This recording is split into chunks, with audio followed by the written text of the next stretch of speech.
Most people believe that when a man ignores you, the only way to protect the relationship is to close the gap.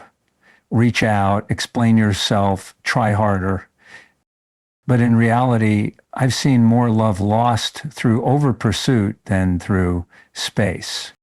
When you fill every silence with bids for connection born from fear, you don't just communicate interest, you unintentionally communicate uncertainty in the bond itself. And that makes the other person feel cornered, not closer. Inside, there's a tug of war, the fear that if you do nothing, he'll drift away, and the exhaustion from constantly being the one to bridge the distance. So I'll ask you, who are you when you stop performing for reassurance? There's a powerful contrast here. Panic makes you loud, but dignity makes you magnetic. When you respond with grounded stillness, you shift from trying to hold his attention to holding your own center. That is where attraction and respect grow. His silence is not your cue to shrink. It's your cue to stand where you are and let him come find you. When he ignores you, it's easy to believe that doing more will fix it. More calls, more text, more explaining. But in the research I've done, that reaction often has the opposite effect. It erodes the very safety and curiosity that keep attraction alive. What you experience as connection attempts may feel to him like pressure. That's why understanding what's happening underneath is essential. Here's the first aha.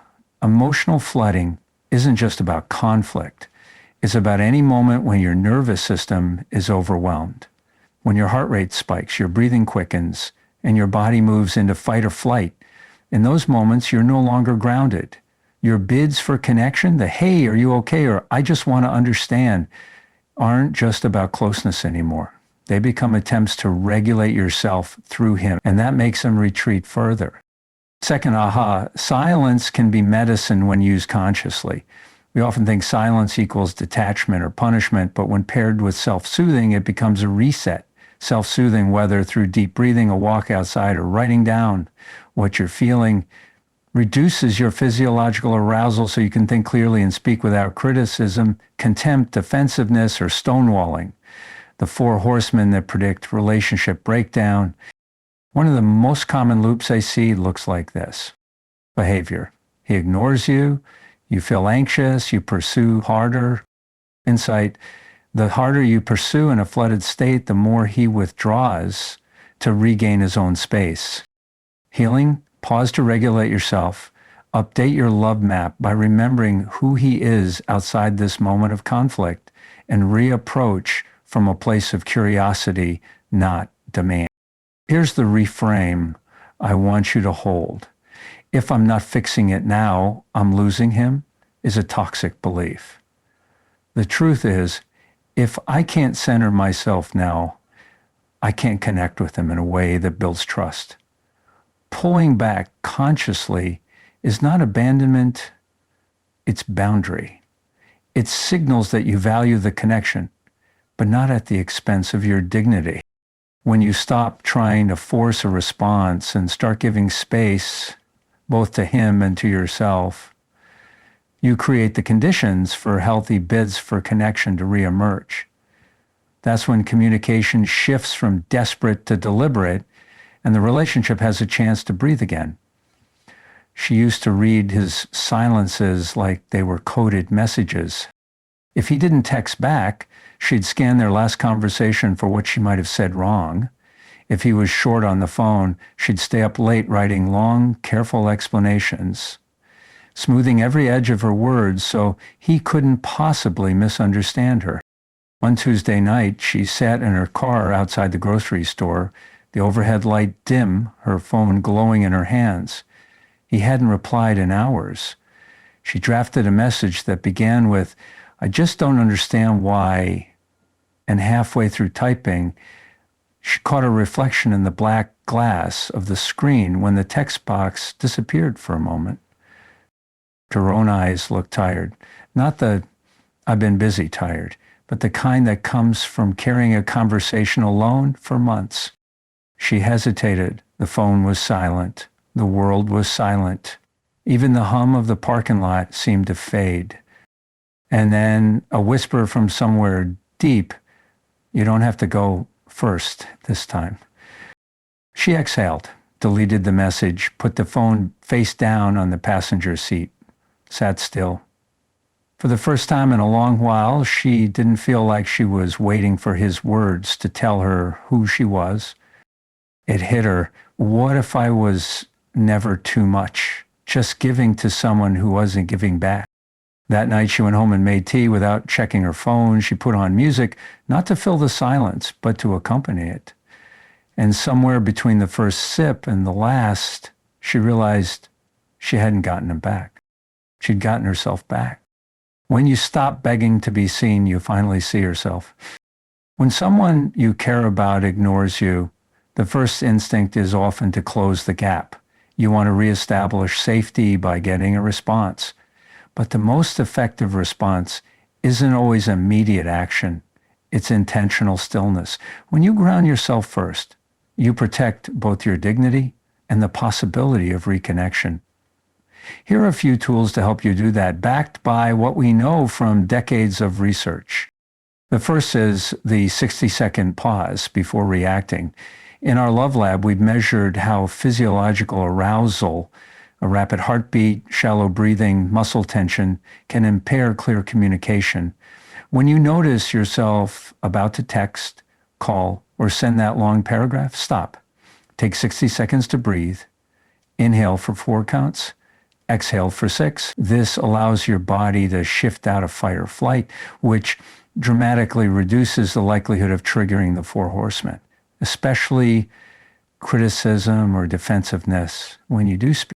Second, name it to tame it. Neuroscience tells us that when you label an emotion, "I'm anxious, I feel overlooked, I'm afraid I'm losing him," you calm the amygdala and engage the prefrontal cortex, which is the part of the brain responsible for decision making. Naming your state before you act is a form of emotional self-protection. You're not pushing the feeling away. You're holding it gently enough to choose your next step wisely. Try this tonight. The 3-1 internal repair method. Every time you feel triggered, maybe by an unanswered message, give yourself 3 self-misallocations before doing anything else. For example, I'm allowed to want connection. I've survived worse silences before. I am still whole without his reply. In relationship research, we've seen that couples with a 5-1 ratio positive to negative interactions thrive. The 3-1 method takes that principle inward, ensuring your internal dialogue supports resilience rather than eroding it. Finally, create a sacred closing ritual for your day that centers you, not him. This might be 10 minutes of journaling with the prompt, "What did I give today that I didn't receive in return?" The point isn't to keep score, it's to become aware of patterns where you overperform. Over time, this ritual builds a love map of yourself, not just of your partner, reminding you that your inner world deserves the same curiosity and care you give to others. When you use these tools, you're not avoiding the problem. You're approaching it from a place of regulation, self-respect, and clarity.